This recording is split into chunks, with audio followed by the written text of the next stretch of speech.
Hi, this is Joe Bonamassa, and you're watching LineaRock. All right, Joe, thank you so much. Welcome back to Italy and welcome to LineaRock. Well, thank you. It's nice to be back in Milan.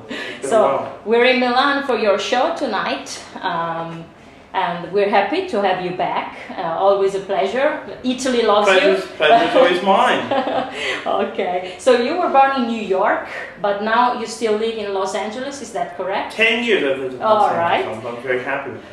So there are two crucial points when it comes to music, especially rock music. I mean, New York and LA. Which one do you think that fits the best to you, and which one you feel more your city? Well, I'm a New Yorker. Okay. You know, I mean, once you're a New Yorker, you never, stop being a New Yorker. It's almost like having, it's like being Italian. You can't just say I'm not Italian anymore. It's, Okay. The thing about New York and LA, it maybe 20 years ago, you had to live there to be kind of in the scene and do something in music business. You don't have to live in any of these places anymore. I mean, it's convenient because a lot of your work is there, but it's, with the advent of the internet, you can do it from anywhere. I mean, like Andy McKee lives in Iowa, and he's a huge internet sensation guitar player. So I mean, the thing is, you don't have to be in New York or LA anymore, but I just choose to live in LA because the weather's nice. All right. And when I come home off tour in December, I usually have December to February off, and I just choose not to freeze. So. Okay, good. So An Acoustic Evening at the Vienna Opera House is the new special album coming out March 2013, which was recorded during a very special tour. Yes. Why this choice, why now, and why that particular location? Well, we had the opportunity to play the Vienna Opera House before we decided how we were going to play it. So we've been trying to do an acoustic record for a long time, and it just seemed like to do it live would be best. Okay. And you get the vitality of the live thing, get the reaction of the crowd, bands, and the thought of sitting for a month in a studio with an acoustic guitar didn't really appeal to me. And so Kevin came up with this great band, and that's basically how it all started. And we did 8 shows last summer, and we filmed in Vienna. And it was a real magical tour. We had such a wonderful time, and people were just really, really loved it. And so much so as we've added a whole half-hour section to our own gig now, of just acoustic stuff. So we opened the show with 5 acoustic songs. Okay. So, as you just mentioned, you release a lot of live albums and live CDs and DVDs, both. Is the concert, the stage, your definitive dimension? That's why you actually take the chance all the time to record live shows. Well, we do record live shows a lot. We've made a fair amount of DVDs, but we've made more studio albums. But I spend most of my life on the road, and I spend most of my life on the stage. So I'm arguably more comfortable on stage than I am in this chair. Okay. It's not a bad couch, I'm just saying. But it's just a fact of life for me. So. Okay. An incredible prodigy as a child that through the years has grown his strong reputation as one of the world's greatest guitar players. That's what, everybody says about you. But who is Joe Bonamassa through Joe Bonamassa eyes and ears? To my eyes, I'm a guitar nerd done well. And to my ears, I'm a sharp singing wannabe Eric Clapton. Okay. And you are very much respected by a lot of famous names in guitar, like B.B. King, Greg Allman, Rick Derringer, everybody.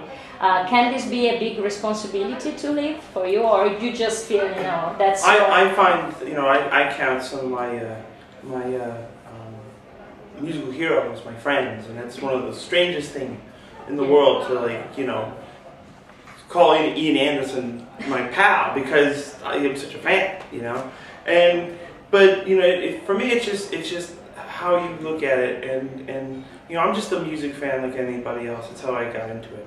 I still am. I still peruse Spotify and places for, you know, legal music, you know, and I never download something for free because generally I like to support the bands because it really is tough now. It really is extremely tough. So you mentioned Eric Clapton. You did a very special duet with him, something that not anybody you know can do. But I mean, you are very famous and well respected as well. So you played Further Up on the Road with him, and you recall that as one of the first songs, not maybe the first song that you learned on guitar. Is that correct? It was the first electric guitar song. All right. And it was the Eric Clapton's version of the Bobby Bland tune. And how was that experience for you? Surreal. It was 4 years ago. I still remember like it was yesterday. Surreal. And we're going back there at the end of March to play Albert Hall again. And it just, for me, it's one of those things where I always wanted to play there. I still get chills thinking about the fact that we get to go back there and play it again. And we sold that out again. And it's just, you know, I mean, I'm a very lucky dude. I said this earlier. I'm not just a guitar nerd done well.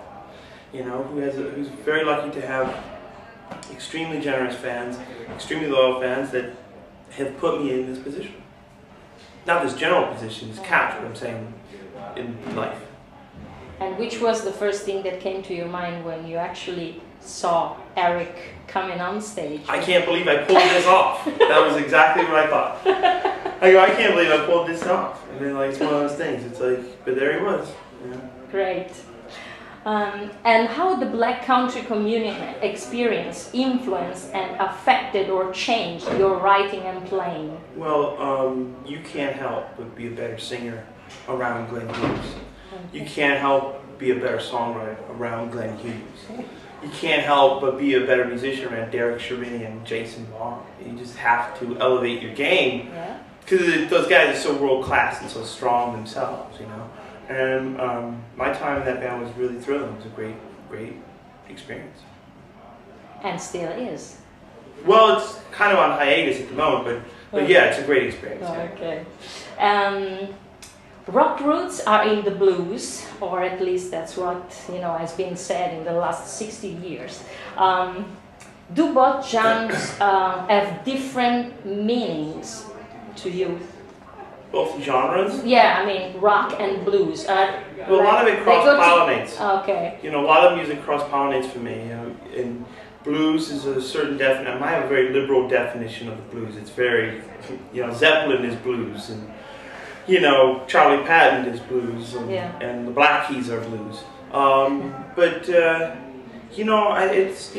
like so many different kinds of music. You can't help but hear it in the influences, and you can't help but hear it in the songs. In the inlay of the CD, You and Me, you once wrote, I wanted to make a blues album, not a rock album that has blues on it. Right. So that's why I was asking, I mean, is this still your main attitude? I'm a blues artist. I'm not unproud of the fact. People say you got to distance yourself from the blues, but we play pretty big venue as a blues artist, and people will come out if they like the music. So you can be a blues artist, just write good songs, or pick good songs. And now you don't even have to write them. You can be a blues artist and still take from an arena show that you've seen. You could look at it, I looked at the last Queen tour, and how Paul Rodgers fronted Queen, and how Paul Rodgers fronts the band. That's a rock guy, but it still applies. You can still apply those fundamentals to your own music and to your own show. Before you know it, try to create a spectacle that people go to see when they book a ticket. They know it's going to be sight, sound, everything. And how many guitars do you own? And is that true that vintage instruments are your main choice usually? I generally use vintage guitars on the road in the studio. I'm not sure exactly how many guitars I own. It's down from where I used to be. But I trade, I sold off a big part of my collection a couple of years ago because I bought now 5 vintage Les Pauls from the late 50s and early 1960. And I have 260s and 359s, and they cost a boatload of money. So I'd rather have fewer guitars. I probably have 100 guitars, and I'd rather have fewer guitars, but really, really nice ones. So that was the trade-off. Plus, a 300 guitar collection is a massive responsibility, and you don't really remember what you own. And you end up buying stuff twice because you forgot you had it. So that's not it. And this one is one of the new babies, or? This is a guitar that's been redone by a guy named Kim LaFleur at Historic Makeovers, and he's out of Orlando, Florida. And he was nice enough. We take a stock 59 reissue. This one here actually used to be called Gary Moore, and it was at the Albert Hall, and he used to have the pickup flipped around. And I wanted a Paul Kossoff, like a stripped top Paul Kossoff, and he went through as many pictures as he could find of Paul Kossoff's old stripped top, 58, 57, whatever it was. I mean, it's kind of hard, nobody knows the year of it. And he made a replica of it, and it's a really great guitar. And Gibson built the guitar initially, and Kim just refinished it and reshaped the neck slightly, and made it look like Paul Kossoff's. All right. So. And she's always with you? Well, I mean, she's in the dressing room with you. So. Well, yeah, this is the warm-up. I randomly pick a guitar out of the rack. Like yesterday was my Firebird one. So this is a guitar that just happens to be in the dressing room. Okay. And even our strings are curled up like Paul Kossoff. So wow. And do you remember the very first time that you played the guitar? Which was the emotion? It was actually I was about 4 years old. Yeah, it was your daddy's fault, right? Yeah, Dad put a guitar in my hand. So. And I mean, that was the experience of life. You immediately felt that? Well, I immediately knew that's what I wanted to do for a living. Okay. Like from a very early age.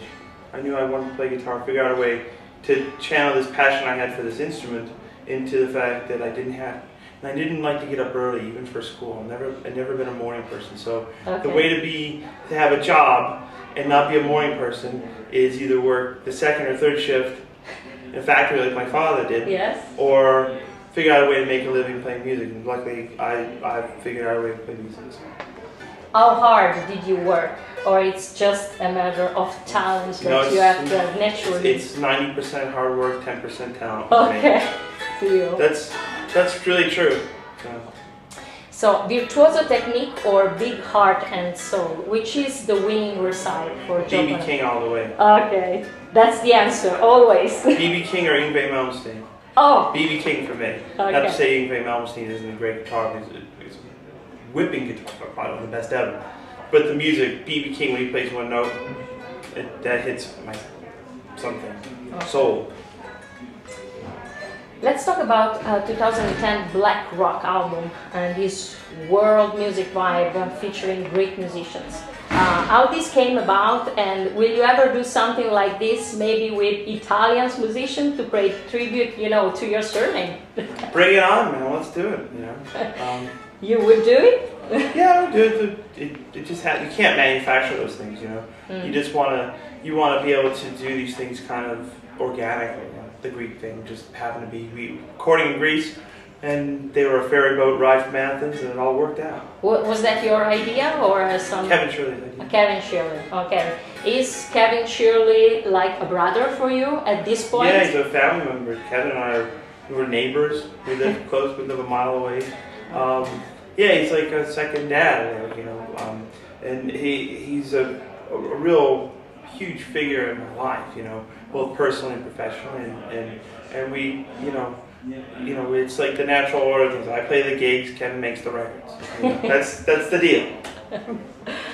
Okay, so if you have to pick 3 guitar players that are the main influences for you and that you consider, the biggest of, probably Paul Kossoff, Eric Clapton, and Eric Johnson.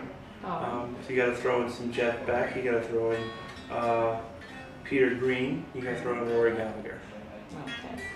And one quick thought about John Lord, which you actually worked with. Yeah, I met John at the Albert Hall a couple of years ago at a charity concert. Yeah. And Paul Wicks asked me if I was interested. Like I wouldn't have said yes. in maybe having John sit in on the Ballad of John Henry, and he could sit in on anything, whatever. He Yeah. call the tune. Big hero of mine. So he kind of didn't know the song, but it's just an E, and there's an open-ended break in the middle, and he just grabbed that Hammond and he just tore the place up. And I still watch the YouTube video of it, and I just go, it marvel at how good he was. And subsequently, about a month, 2 later, he rang me up and asked me if I wanted to be a part of the symphonic records. Yes. Full orchestrated symphony. Yeah. And there's a part in it with some singing that Bruce Dickinson did, and a call for electric guitar. So I hear him, John Lord, and there's Bruce Dickinson singing, and I'm in Abbey Road Studios recording his guitar. And I go, if I can't go home and tell my dad and my mother that I've made it, then I don't know what to say. And true loss. And he was such a nice man, and I only knew him for a year before he died. But I do treasure the times that we got to spend, and he's just is a gentleman of the highest order. Thanks very much, Joe, You're welcome. for your Thank time. you. See you next time. Nice to see you. Enjoy the concert.